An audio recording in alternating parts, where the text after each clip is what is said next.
Bila shaka hujambo na karibu sana popote pale ulipo. Ni wakati mwingine tunakuja kutazama na kuangaza habari ambazo tuko nazo usiku huu leo kupitia hapa Channel 10+. Mimi naitwa Juma Mohamed, utakuwa nami kwenye kutazama zile habari kubwa za siku hii ya leo kwenye upande wa kitaifa, habari za kimataifa sambamba na habari za biashara na uchumi. Wakati kwenye michezo atakuja hapa Lulu Ali kutujuza kunani zaidi kwenye viwanja mbalimbali vya kimichezo. Karibu sana, mimi naitwa Juma Mohamed kama ambavyo nilivyokujuza, na moja kwa moja tuanze kutazama taarifa yetu kutoka huko mkoani Kagera.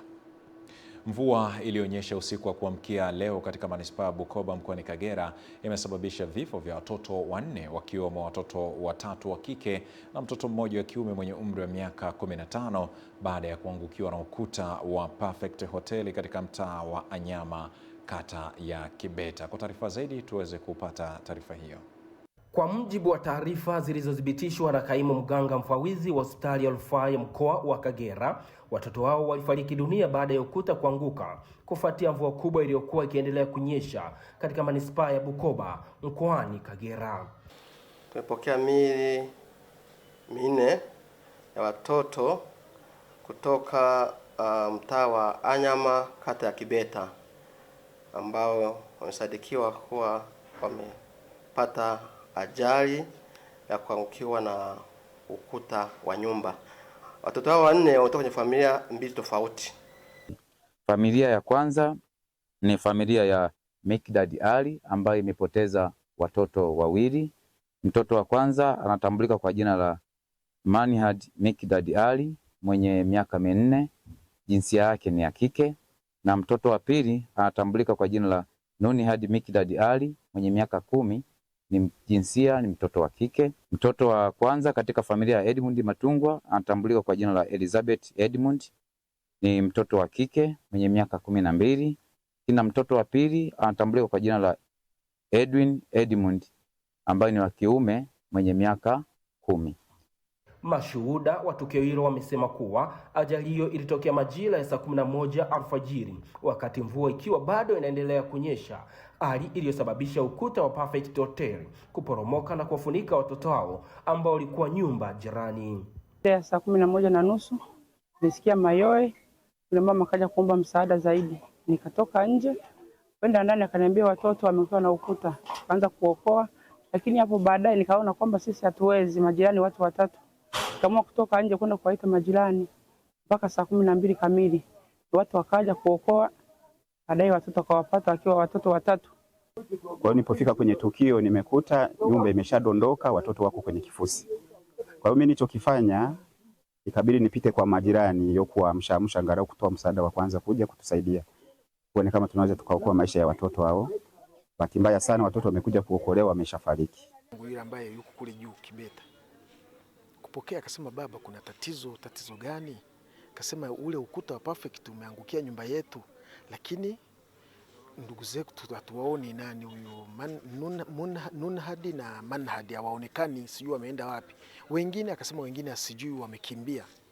Wananchi wametakiwa kuchukua tahadhari zaidi hasa katika kipindi hiki cha mvua kubwa, ikiwa ni pamoja na kuhakikisha majengo yao yako imara na kuepusha madhara kama hayo. Kutoka mkoani Kagera, Jacques Joachim, Channel 10.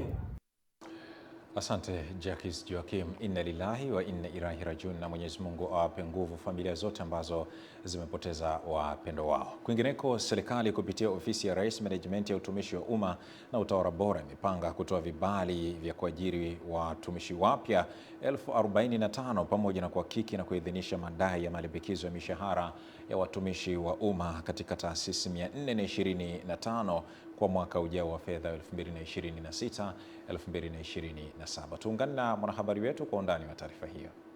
Akiwasilisha makadirio ya mapato na matumizi ya fedha kwa mwaka wa 2026-2027 bungeni jijini Dodoma, Waziri wa Nchi Ofisi ya Rais Management ya utumishi wa umma na utawala bora, Ridhiwani Kikwete, amebainisha kuwa ajira mpya zimelenga kujaza nafasi zitakazoidhinishwa katika ikama za taasisi za umma. Kushughulikia vibali vya nafasi za ajira 45 za ajira mpya kwa ajili ya kujaza nafasi zilizoidhinishwa katika ikama ya taasisi za umma. Pili, kuhakiki na kuidhinisha madai ya malimbikizo ya mishahara ya watumishi wa umma katika taasisi 425. Tatu, kufanya uhakiki wa watumishi na kusafisha taarifa zao za kitumishi na mishahara. Ameongeza kuwa bajeti inayoombwa itaisaidia serikali kusimamia kwa ufanisi utumishi wa umma unganifu wenye umahiri na ubunifu kupitia sera za utawala na usimamizi wa rasilimali watu, mifumo na miundo iliyoboreshwa ili kuchochea utoaji wa huduma wenye mlengo wa wananchi. Serikali inalenga kuacha tabasamu kwa watumishi wa umma pia. Ili huduma ziwe bora, ni muhimu serikali ikaendelea kujenga miundombinu bora ili kufurahisha maisha na kujenga mazingira bora. Tutaendelea kuongeza ajira kila mwaka ili kupunguza mzigo wa kazi kwa wachache. Tutaendelea kuwawezesha mafunzo ili kupika wajuzi na wabobezi. Maoni na ushauri wa kamati ya kudumu ya Bunge ya Utawala, Katiba na Sheria ni kuwa serikali iboreshe mfumo wa ajira kwa kuruhusu waombaji wenye sifa na vyeti vya ngazi mbalimbali kushiriki katika usahili wa nafasi za kazi zinazotangazwa pindi zinapojitokeza. Serikali iboreshe mfumo wa kufanya usahili kwa njia ya mtandao, online aptitude test, kwa kuimarisha miundombinu ya tehama na huduma za mtandao ili kuondoa changamoto za kukatika au kusuasua kwa mfumo wa usahili. Kwa mwaka ujao 2026-2027, Ofisi ya Rais, Management ya Utumishi wa Umma na Utawala Bora imeliomba Bunge kuidhinisha zaidi ya shilingi trilioni 1.56 ili pamoja na taasisi zilizo chini yake iweze kutekeleza majukumu waliyojipangia. Amani Mbando, Channel 10, Dodoma. Asante Amani Mbando. Kwingineko, Waziri wa Nchi, Ofisi ya Rais, Makamu wa Rais, Waziri wa Nchi, Ofisi ya Makamu wa Rais, Muungano na Mazingira, Hamadi Yusuf Masauni amesema mpango kazi wa utekelezaji wa shughuli za uchumi wa buluu unaweka msingi imara ya kunufaisha Tanzania kutokana na sekta hiyo. Taarifa zaidi tuungane na mwanahabari wetu. Amesema hayo wakati wa kikao cha kamati ya mawaziri wa sekta zenye mnasaba wa masuala ya uchumi wa buluu cha kupokea taarifa ya utekelezaji na mpango kazi wa sekta hiyo kilichofanyika jijini Dodoma, ambapo mhandisi Masauni amesema Tanzania ina fursa kupitia sekta hiyo kuwanufaisha wananchi kwa kuwezesha kujipatia ajira kwa kufanya shughuli za kujiingizia kipato na hivyo kuchangia uchumi wa nchi. Mchango wa sekta ya uchumi za mnasaba na uchumi wa bluu zinachangia kwa kiwango kikubwa zaidi kwenye pato la taifa, kwenye eneo la ustawi wa jamii, ajira kwa wananchi wetu, kodi na kadhalika. Naomba nitoe rai yangu kwenu Mheshimiwa Waziri kupokea na kuridhia na kutoa maelekezo yatakayowezesha utekelezaji wa sera na mipango ya shughuli ya uchumi bluu chini.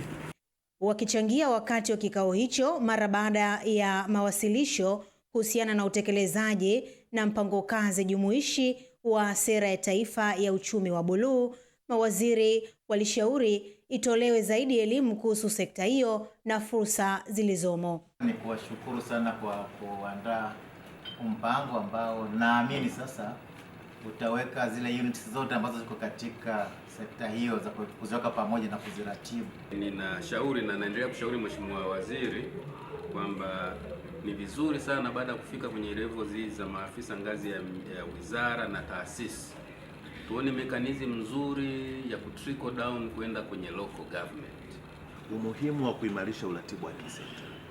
Hili ni eneo muhimu sana ambalo linatakiwa kuzingatiwa, Mheshimiwa Mwenyekiti, ili kuhakikisha matumizi ya rasilimali za maji yanafanyika kwa uwiano na kuepusha migongano baina ya watumiaji. Mheshimiwa Rais ilimpendeza akaona pana iwepo kitengo maalum kitakachoratibu wote wanaohusika na jambo hili ambalo linajulikana kama uchumi wa bluu au blue economy. Mimi ni Witness Ngalawa. Asante mwanahabari Witness Ngalawa kwa taarifa hiyo. Kwingineko, madaktari wa upasuaji wa ubongo, mgongo na mishipa ya fahamu kupitia chama chao nchini wameamua kutoka kwenye vyumba vya upasuaji na kuingia mtaani kwa lengo la kutoa elimu kwa Watanzania, hasa madereva bodaboda kuhusiana na umuhimu wa kuvaa kofia ngumu kwa maana ya helmet ili kupunguza madhara ya majeraha ya ubongo pale ajali za bodaboda zinapotokea. Mwanahabari wetu ana undani wa taarifa hiyo. Hatua hiyo inakuja mahususi kwa bodaboda baada ya matokeo ya utafiti kuonyesha kuwa 70% ya ajali zinazosababisha majeraha kwenye ubongo, mgongo na mishipa ya fahamu husababishwa na ajali za barabarani, ambazo kwa asilimia kubwa zikiwa ni ajali za pikipiki. 30% ya wale ambao wana severe traumatic brain injury, walioumia sana kwenye ajali za ubongo, aidha wanafariki au wanapata ulemavu wa kudumu. Nitarudia tena kwa lugha rahisi, watu 3 kati ya 10 ambao tunawalaza kwenye vyumba vya wagonjwa mahututi wakiwa wameumia sana ubongo, matokeo yake aidha wanakufa au wanapata ulemavu wa kudumu. Chama hicho kinashirikiana na wadau mbalimbali kufanikisha elimu hiyo muhimu kwa ajili ya kuepukana na madhara makubwa, ikiwemo vifo au matibabu yenye gharama kubwa zaidi duniani kote, ya kuwaweka wagonjwa kwenye chumba cha uangalizi maalum. Unakuta wale waliopo ICU wanatumia oksijeni masaa 24. Na pale tunasema intensive care unit, uangalizi wa kudumu, kwamba ni nesi mmoja, daktari mmoja. Kwa nesi akiingia asubuhi, anaingia mpaka anatoka kwa ajili ya mgonjwa huyo mmoja. Hafanyi kazi nyingine. Kwa kama kuna wagonjwa 20, ni nesi 20. Kwa sababu ile mgonjwa anahitajika uangalizi wa hali ya juu. Kiacha kidogo unaweza kumpoteza au akafariki. Tunasimama na slogan ya Mheshimiwa Rais kwamba kuhakikisha tunalinda usalama wa watu wetu na wadau wetu na kwa Watanzania wote kiujumla. Kwa hiyo ningependa kumshukuru Mheshimiwa Rais, ningependa kuwashukuru viongozi wote, lakini kabla yote ningependa tumshukuru kiongozi wetu, chairman wa Lake Group. Kutokana na uwekezaji mkubwa uliofanywa na serikali, Tanzania ina madaktari bingwa wa upasuaji wa ubongo, mgongo na mishipa ya fahamu 37, ambapo 7 kati yao ni wanawake. Kutoka Dar es Salaam, mimi ni Faraja Kihongole. Asante Faraja Kihongole. Rais wa Cuba Miguel Diaz-Canel amesema nchi hiyo iko tayari kupambana iwapo itahitajika kufanya hivyo kutokana na vizuizi vya nishati vilivyowekwa na Marekani. Diaz ameyasema hayo wakati wa mkutano wa hadhara aliohudhuria mamia ya watu kwa ajili ya kuadhimisha miaka 65 ya Azimio la Mapinduzi ya Kisoshalisti ya nchini Cuba. Mapema wiki hii utawala wa Trump ulisema kuwa unaweza kuigeukia Cuba mara tu vita vya Irani itakapofikia mwisho, kwani alitishia kuivamia Cuba kama jeshi la Marekani lilivyofanya Januari huko Venezuela na kuzuia usafirishaji muhimu wa mafuta kutoka nchi hiyo ya kusini mwa bara la Amerika ya Kusini. Tukitoka hapo tukatazame habari nyingine, na sasa tuangaze shughuli za uvuvi, ambapo Rais wa Jamhuri ya Muungano wa Tanzania Mheshimiwa Dr. Samia Suluhu Hassan anatarajiwa kuzindua meli ya kwanza ya uvuvi wa bahari kuu hapa nchini itakayozinduliwa Kigamboni jijini Dar es Salaam Aprili 25 mwaka huu. Hayo yamebainishwa na Waziri wa Mifugo na Uvuvi Balozi Dr. Bashiru Ali wakati akitoa taarifa kwa umma mbele ya waandishi wa habari huko mkoani Lindi. Tupate nafasi ya kumtazama na kumsikiliza. Mheshimiwa Rais tukijaliwa atazindua meli ya kwanza ya uvuvi wa bahari kuu hapa nchini ambayo inamilikiwa na Tafico. Sherehe hizo za aina yake zitafanyika Kigamboni, na hiyo itakuwa safari ya kumiliki meli za uvuvi wa bahari kuu katika bajeti iliyopangwa, na tarehe 14 mwezi wa 5 nitasoma bajeti hiyo. Baada ya kutazama taarifa hiyo, tukaangaze habari nyingine, ambapo ukosefu wa uzio na upungufu wa nyumba za walimu zimetajwa kuwa changamoto kubwa zinazoikabili shule ya sekondari ya wasichana ya Joketi Mwegelo iliyopo kijiji cha Mohaga, kata ya Kibuta, wilaya ya Kisarawe, mkoani Pwani, hali inayoweza kuathiri usalama wa wanafunzi na mazingira ya kujifunzia. Tupate taarifa zaidi.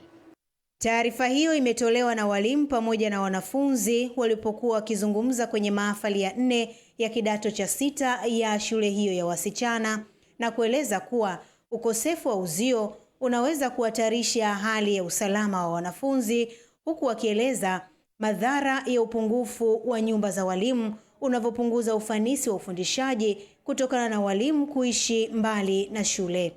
Mgeni wetu rasmi amechukua, lakini pia nyumba za walimu, hakuna nyumba za walimu, kiasi ambacho inapelekea baadhi ya walimu kuishi mbali na eneo hili la kazi, na ukizingatia hao ni watoto wa kike, tunapaswa walimu wawepo mazingira haya waweze kuwafundisha na kuwasimamia na kuwalinda. Lakini pia uzio utatusaidia kupitia wanyama wakali. Sisi tupo karibu na pori kubwa sana ambalo hili kuna wakati ni changamoto, wanyama wakali huwa wanaingia.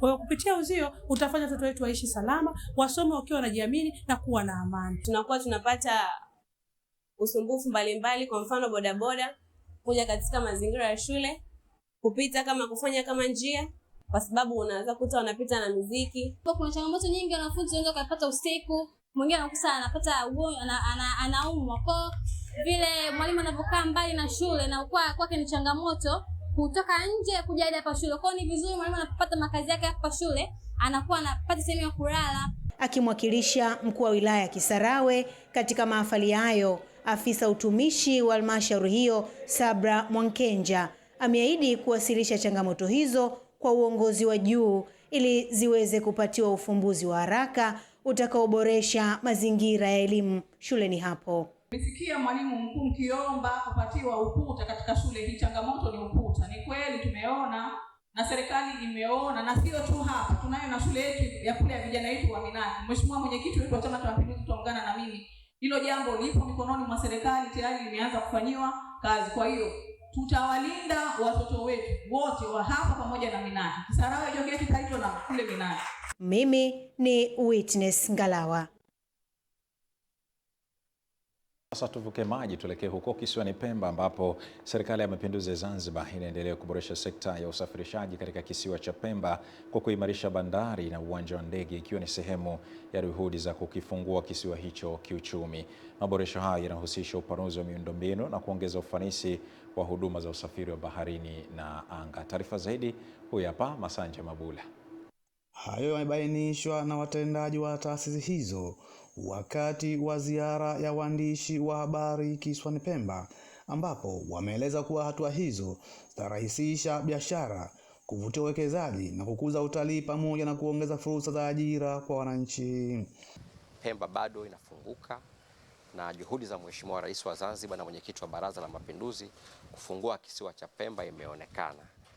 Tumeweza kumudu soko hasa kwenye bidhaa kupitia maelekezo ya Mheshimiwa Rais na malengo yake katika kusaidia wananchi wake, lakini hata kwenye huduma za abiria hatuna malalamiko yote. Eneo letu lilopo sasa hili ni dogo, halitoshelezi na hakina kiwango cha kimataifa, lakini ile ambayo linatarajia kujengwa litakuwa ni kubwa, lenye uwezo wa kupokea au kuegeshwa ndege kubwa za kodi C2 na ndege kubwa za kodi B kama 8. Wasimamizi wa ujenzi wa miradi hiyo wameonyesha dhamira dhati kwa kuahidi kukamilisha kazi kwa wakati, jambo ambalo linaleta matumaini makubwa kwa wananchi. Changamoto kwa sasa hivi ni hali ya hewa. Hali ya hewa kwa sasa hivi, kwa hiyo tunajaribu pale ambapo jua tunapatikana, tunajitahidi kukimbiza kazi ili tuweze kumeet malengo ambayo tunayo kwenye huu mradi. Na kufikia sasa tumepokea jumla ya makontena 930 ambapo 527 ni makasha madogo, 214 makasha makubwa. Ni Masanja Mabula, Pemba, Zanzibar. Asante kutoka huko Pemba. Kwingineko, wadau wa mazingira na wawekezaji katika sekta ya madini wametoa mapendekezo kwa Baraza la Taifa la Hifadhi na Usimamizi wa Mazingira NEMKI kuanzisha kituo kimoja kijumuishi ambacho kitajumuisha taasisi mbalimbali ili kuwarahisishia wananchi na wawekezaji kupata vibali na huduma zingine kwa haraka. Tuungane na Mrisho Sadiki. Wakizungumza katika kikao cha kujadili changamoto pamoja na namna wadau wanavyozingatia sheria za mazingira kilichoandaliwa na NEMKI katika ofisi ya mkuu wa mkoa wa Geita, baadhi ya wadau kutoka ndani na nje ya mkoa wa Geita wamependekeza kuanzishwa kwa kituo hicho ambacho kitajumuisha maafisa wa taasisi muhimu kama Tume ya Madini ili kuondolea changamoto wananchi na wawekezaji. NEMKI iweze kufikiria labda kuanzishwa kwa kituo kimoja ambacho kitawakaribisha wadau wote wa mazingira. Kwa hiyo kwa hizi mamlaka za kiserikali zikiwa pamoja itapunguza ule muda na gharama pia ambayo wawekezaji pengine na wataalamu wanatakiwa kuitumia wakati wa kukamilisha kibali cha mwekezaji. Mkurugenzi wa utekelezaji na uzingatiaji wa sheria kutoka NEMKI, Elibariki Bajuta amesema changamoto na mapendekezo yote yaliyotolewa kwenye kikao hicho yatakwenda kufanyiwa kazi haraka. Baraza tumekubaliana kwa pamoja na wadau kwamba tutaendelea kuongeza nguvu katika utoaji wa elimu kwa wananchi na hususan wachimbaji wadogo na hata wananchi wengine kwa masuala ya uharibifu wa mazingira. Kwa hiyo tunaziomba mamlaka kwamba pale ambapo kunakuwa kuna uhitaji wa uteketezaji wa taka, ni vyema kwa mujibu wa sheria inavyoelekeza waweze kutoa mamlaka za NEMC na kutoa ushauri pasavyo ili kuhakikisha kwamba utupaji au uteketezaji wa taka hizo unazingatia sheria ya mazingira. Hizi tofauti na kipindi cha nyuma, siku 2-3 utasikia kuna hoteli imefungwa kwa sababu kwamba haikujengwa katika mazingira au kuna sehemu panavuja, lakini siku hizi vitu havipo. Kutoka Geita, mimi ni Mrisho Sadik. Tuelekee huko Mashariki ya Mbali. Rais wa zamani wa Myanmar Win Myint aliyekuwa akishikiliwa kizuizini tangu mwaka 2021 baada ya mapinduzi ya kijeshi ameachiliwa huru kwa msamaha wa Rais Min Aung Hlaing. Taarifa iliyotolewa na televisheni ya taifa ya nchi hiyo imesema kuwa hatua hiyo ni sehemu ya msamaha uliotolewa na kiongozi wa Myanmar Aung Hlaing kwa jumla ya mafungwa 4335.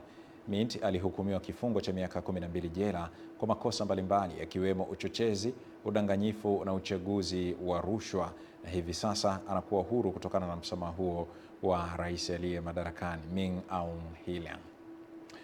Mara baada ya kutoka huko tukatazama taarifa nyingine, na tunaambiwa kuwa Chama cha Mapinduzi CCM wilaya ya Iringa vijijini kimekabidhi gari la kisasa la kubebea wagonjwa kwa maana ya ambulance yenye thamani ya shilingi milioni 78 kwa serikali ya wilaya ya Iringa, ikiwa ni sehemu ya kuunga mkono juhudi za kurahisisha upatikanaji wa huduma za dharura, kupunguza changamoto za usafiri kwa wagonjwa hasa katika maeneo ya vijijini na kuongeza ufanisi katika utoaji wa huduma za matibabu kwa wakati mwafaka.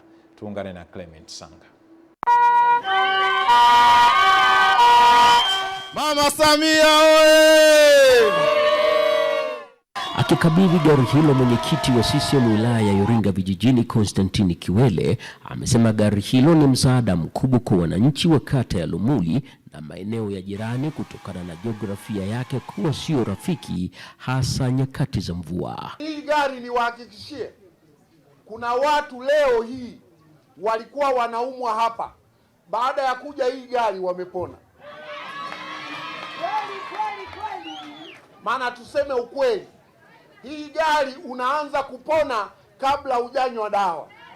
Naye diwani wa kata ya Lumuli Obedi Kisinini akaeleza malengo mahususi ya msaada wa gari hilo la wagonjwa. Hii gari, mwenyekiti, ni gari ya kisasa, ni gari ya wakati huu. Malengo yake ni kwa matumizi ya kubebea wagonjwa kuweza kuwawaisha hospitalini. Serikali wilayani Iringa nayo ikaweka neno. Kwa niaba ya serikali, nikiwa kama msimamizi mkuu wa shughuli zote za serikali kwenye wilaya ya Iringa, tumeipokea ambulance hii na mimi nitaenda kumkabidhi mkurugenzi, kwa maana halmashauri ndio wasimamizi wa shughuli hizo. Yote hayo yamekuja wakati Chama cha Mapinduzi CCM wilaya ya Iringa vijijini ikifanya ukaguzi na kutembelea miradi mbalimbali ya maendeleo kama sehemu ya ukaguzi wa utekelezaji wa ilani ya uchaguzi ya chama hicho ya mwaka 2025-2030. Clement Sanga, Channel 10, Iringa. Iringa tukaangaze habari nyingine. Makubaliano ya kusimamisha mapigano kwa kipindi cha siku 10 kati ya Lebanon na taifa la jirani la Israel yameanza kutekelezwa mapema hii leo Ijumaa, ikiwa ni baada ya Israel na kundi la Hezbollah kuwa na mivutano ya mara kwa mara. Makubaliano hayo yamefikiwa baada ya rais wa Marekani Donald Trump kuzungumza na rais wa Lebanon Joseph Aoun na waziri mkuu wa Israel Benjamin Netanyahu, huku Hezbollah imesema makubaliano hayo yafuata kama Tel Aviv itasimamisha mashambulizi. Irani yenyewe imesisitiza kusitishwa kwa vita Lebanon ni lazima kuwa ni sehemu ya makubaliano yeyote kati yake na Marekani, ambapo Trump ameeleza kuwa Washington iko karibu mno kufikia makubaliano na taifa la Iran. Haya, tukatazame kwingineko. Tunaambiwa kuwa sekta ya utalii nchini imetajwa kuwa na mchango mkubwa katika kukuza uchumi, kutoa ajira na kuitangaza Tanzania kimataifa, huku juhudi zikiendelea kufanyika kwa ajili ya kuimarisha sekta hiyo kupitia matumizi ya mitandao ya kijamii. Kutokana na hatua hiyo, kampuni ya Serengeti Breweries imezindua safari kwa watunga maudhui na wanamitindo kwa ajili ya kutangaza vivutio mbalimbali vya utalii vya taifa ya Serengeti pamoja na bidhaa zake, ambapo mkurugenzi wa mahusiano Juanita Mramba amesema hatua hiyo itasaidia kufikia watu wa ndani na nje ya nchi. Huku kwa upande wake, mwanamitindo Flaviana Matata na afisa uhusiano Whisper Hatibu wamepongeza mpango huo, wakisema kuwa utachangia kukuza utalii na kuongeza mapato ya taifa. Tupate nafasi ya kuwatazama na kuwasikiliza. Kuweza kuitangaza Tanzania. Kama tunavyojua, siku hizi mambo mengi yanafanyika kwenye social media. Kwa hiyo tumeandaa group ya social media influencers ambao wataweza kutoa taarifa zaidi, sio tu taarifa za kinywaji chetu, bali pia taarifa kuhusiana na Serengeti National Park. Sio rahisi sana kutupata wote tuliopo hapa kwa pamoja kuzungumza lugha moja kwa namna tofauti tofauti, kwa maana kila mtu ana audience tofauti tofauti, lakini hatuendi tu kama ilivyozoeleka kwamba unatoka unaenda tu kutalii na nini. Tunaenda kujumuika kwa pamoja, kufurahi. Tutapata chance ya kuitangaza National Park ya Serengeti. Kwa tutatumia hii opportunity pia ya kutangaza na kuadvertise the Serengeti National Park. Kwa hiyo haishi tu hapa Tanzania. Tukitoa matangazo yetu, tukiinua, tutaweka international media Naam, ndio tamati ya habari za kitaifa sambamba na habari za kimataifa. Mimi naitwa Juma Mohamed. Tupate mapumziko mafupi sana, tukirejea hapa nitakuja kukujuza kunani kwenye habari za biashara na uchumi usiku huu wa leo.